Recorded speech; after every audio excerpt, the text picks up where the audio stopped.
Paper तो ऐसा लग रहा है कि जैसे जेई मेन ने मेरे नोट से ही कॉपी करके बना दिया। सारे क्वेश्चन देखे हुए हैं, पूरे डेटा के साथ मैच कर रहे हैं।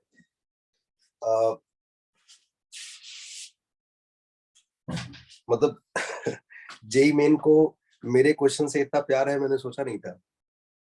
सारे के सारे क्वेश्चन सेम है। Do you remember? अब तुम लोग हाँ या नाम बोलना। एलिप्स में एक टैंजेंट कोऑर्डिनेट एक्सिस के साथ 2 पॉइंट पर मीट करता है, उनका शॉर्टेस्ट लेंथ। रिमेम्बर हाँ, दैट? Yes sir. वो एग्जैक्टली सेम क्वेश्चन आया है। और इंटीग्रेशन में डेफिनेट इंटीग्रेशन, चलो डेफिनेट इंटीग्रेशन के तो बहुत क्वेश्चन हो सकते हैं।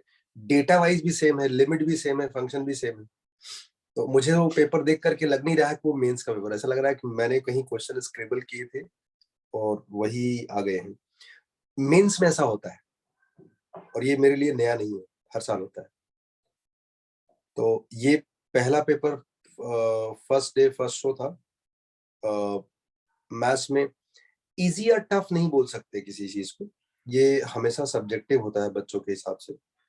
बट इट इज गुड, हमारे बच्चों ने काफी अच्छा किया। जिन जिन लोगों को ये पेपर मिला है वो तो बिंगो मार के आएंगे। तो तुम्हारे लिए अच्छा है कि डेली जो पेपर आ रहा है, जैसे शाम को अगर तुम्हारा पेपर है तो सुबह वाला पेपर देख के मत जाना। और अगर आपको कल पेपर है सुबह, तो आज शाम का पेपर देख सकते हो, don't try to solve it, just see that. क्योंकि क्या होता है, अगर मान लीजिए एक आध दो क्वेश्चन, 3 क्वेश्चन मेमोरी बेस्ड है, उन्होंने गलत कॉपी कर लिया। जैसे लास्ट ईयर मुझे याद है कि एक बच्चे का पेपर सॉल्व कर रहा था, रात को 12 बजे सोया नहीं और रोया भी, फिजिक्स सॉल्व कर रहा था। तो वो बोला कि मेरे क्वेश्चन 4-5 क्वेश्चन है जिसके आंसर मैच नहीं कर रहे। अब वो बहुत अच्छा बच्चा, आईआईटी बॉम्बे में, उसका नाम नहीं ले सकता। तो मैंने उससे बोला कि ऐसा क्या क्वेश्चन है जो तुझे नहीं आएगा अभी? तो आई वाज सरप्राइज, बट ये मैं बोलूंगा, उसका अगले दिन पेपर है। मतलब तुम किसी बच्चे को ये नहीं बोल सकते हो कि अभी तुम्हें क्या नहीं आता जो पेपर में आया है, तो तुम्हें समाना चाहिए और तुम अच्छे बच्चे हो, ये भी नहीं बोल सकते तुम। तो मैं बोला ठीक है, हो सकता है क्वेश्चन गलत हो। बाद में मालूम चला कि सच में क्वेश्चन मेमोरी बेस्ड था, डेटा गलत था उसमें। बिना वेरिफिकेशन के चिपका दिया उसको, उसने उसको सीरियसली लिया। तो इसलिए पेपर सॉल्व करना मैं एडवाइसेबल नहीं करूँ, देख लो। हाँ, जैसे तुम्हारा 2 दिन बाद पेपर है, आज का पेपर सॉल्व करो, देखो, जो मर्जी करो। तो तुम्हारे पास रिकवर करने का स्कोप है ना, तुम मुझसे बात करोगे, टीचर से बात करोगे, तो यू कैन रिफाइन इट कि हाँ क्वेश्चन सही है या गलत। डेटा कुछ मेमोरी बेस ही तो है। तो ये है सीन। तो ये जेई मेन काफी कूल जा रहा है। एंड मुझे लगता है कि पढ़ाई जो करते हैं रेगुलरली, फॉर्मूलेस जो अच्छे से पढ़ते हैं, जो मेथडोलॉजी मेथड से फॉर्मूलेस रेगुलरली रिवाइज करते हैं, इंडेक्सिंग जिन्होंने बनाया है, उनको बहुत फायदा हुआ है। उन सब का पेपर बहुत अच्छा हुआ है और आने वाले पेपर भी बहुत अच्छे होंगे उनके।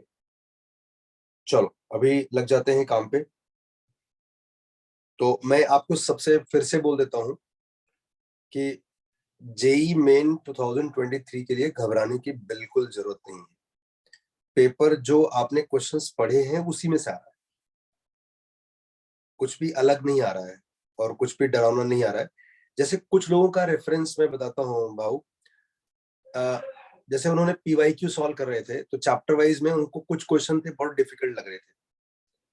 तो वो जैसे कुछ बच्चों ने रिपोर्ट किया, अरे सर ये चैप्टर के तो क्वेश्चन सॉल्यूशन देख के भी नहीं आ रहे। तो आप ये समझो कि जेई वाज आस्किंग इन 2022 30 में से 25 करो, 5 छूटना ही है। 5 जो अच्छे वाले क्वेश्चन होंगे वही छूटेंगे। तो आप समझ लो कि हर पेपर में 5-5 छोड़ने हैं, अच्छे बच्चों को भी छोड़ने, क्योंकि 25 ही करने हैं। तो जब वो क्लब होंगे, इकट्ठा होंगे, तो उनकी संख्या तो बहुत बड़ी हो जाएगी ना। यस। तो अब अचानक से तुम्हें लगे कि यार इस just naming it quadratic equation में 50 क्वेश्चन मेरे से तो हिल ही नहीं रहे या बहुत टाइम लग रहा है। तो भाई साहब, ये वही क्वेश्चन है जो एग्जाम्स में आपको नहीं करने हैं, छोड़ देने हैं। क्योंकि 25 ही करने हैं, 30 नहीं करने हैं। मतलब आपको फर्स्ट रैंक के भी ऊपर जाकर के दूसरा प्लैनेट पे नहीं जाना है।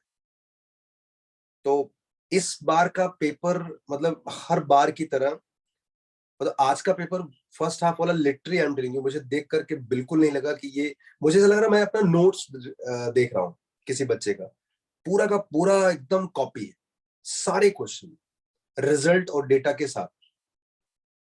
मतलब कोई भी मेरा बच्चा देख करके बता सकता है कि ये पेपर जेई का नहीं है, ये मेरे क्लास में से जो कराता हूँ वही, जो गारंटीड क्वेश्चन जिसको बोलते हैं, एकदम कॉपी है पूरा। और मैं इसके लिए बिल्कुल सरप्राइज नहीं हूँ, मुझे हर साल पता है ऐसा होता है।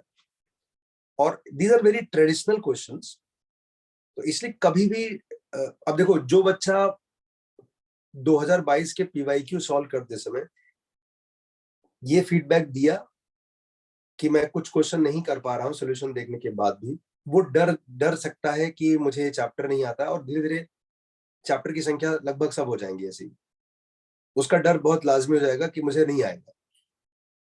बट ये कितना गलत डर है कि आपको 25 करना है, वो 25 के बाद जो 5 बचते हैं, पांचों का कलेक्शन है, हमें उसको कभी करना ही नहीं था।